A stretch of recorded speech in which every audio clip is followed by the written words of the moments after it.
I'm sitting in El Paso, Texas, and it's been 1 year since a gunman walked into a Walmart and killed 23 people. He told police he came to kill Mexicans.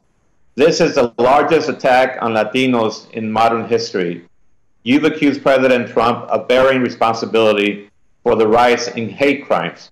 How do you convince white supremacists that minority groups are vital to restoring the soul of America?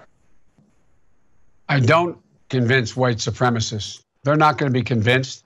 They have to be put in jail when they do things that are inappropriate. White supremacists are not going to be convinced, but the vast majority of people are not white supremacists. Look, here's the deal. You know, I've been involved in civil rights my whole life. And one of the things I thought was that I thought we could really defeat hate. I thought there was a way to defeat it. And when I got out of law school, I came back. My city was in flames. My city was the only city, Wilmington, Delaware, occupied by the National Guard for 10 months, unlike since the Civil War. It just hadn't happened since then. And so what happened? What happened was I came back, had a good job, decided to leave and become a public defender. And I used to interview my clients down by the railroad station. And here I was 40 years ago, later to the month, standing on that same railroad station, waiting for a black man to come and pick me up to take me to Washington, D.C., to be sworn in as President and Vice President of the United States. So I called my 3 children up.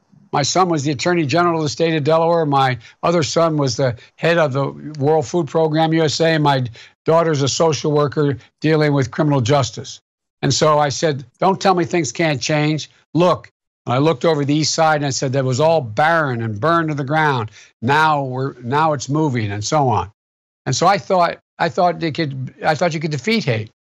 The reason I'm running is because of Donald Trump's what he said when those folks came out of the fields in Charlottesville. I realized hate doesn't go away, it just hides.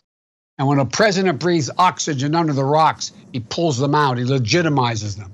They make up a significant minority of the American public, but left unattended, they grow, and they cause great damage. And that's why we have to make sure we do a whole range of things. But there's a lot of things we're going to do because, look, for the first time, you have over 70% of the American people concluding that Black Lives Matter, the phrase Black Lives Matter.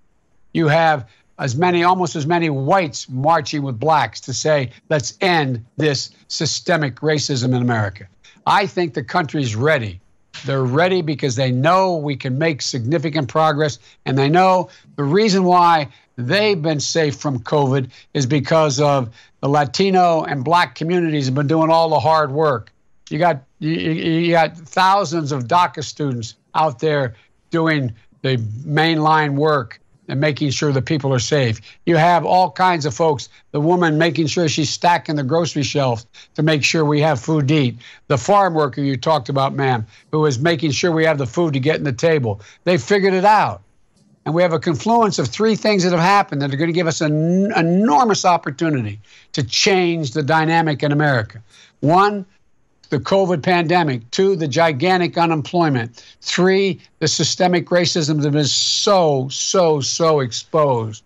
We can now move in a direction. That's why I put this Build Back Better plan together, focusing the last piece on racial equity.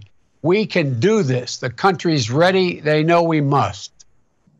Mr. Vice President, I want to follow up on your point to Alfredo's question that white supremacists can't be convinced. You just said there that the extreme right-wing folks in the country left unattended will grow. So shouldn't there be some sentiment to reach out to people who hold racist views to convince them otherwise? That's different than the white. Look, you're talking about white supremacists. I thought you're talking about the people like the kid who showed up in El Paso and gunned down all those innocent people. Okay? That's what we're talking about. The Ku Klux Klan and the like, the white supremacists, those who belong to those groups. They are a minority. I'm reaching out to everyone else. I've done it my whole career. My state has the 8th largest black population in the United States of America as a percent of population. That's where I started. That's my support. That's what I've been working with my whole career. And you can deal with those who in fact are prejudiced, a lot of prejudice out there, but not everyone's a white supremacist like the kid who went in and gunned down those folks in El Paso. There's a difference.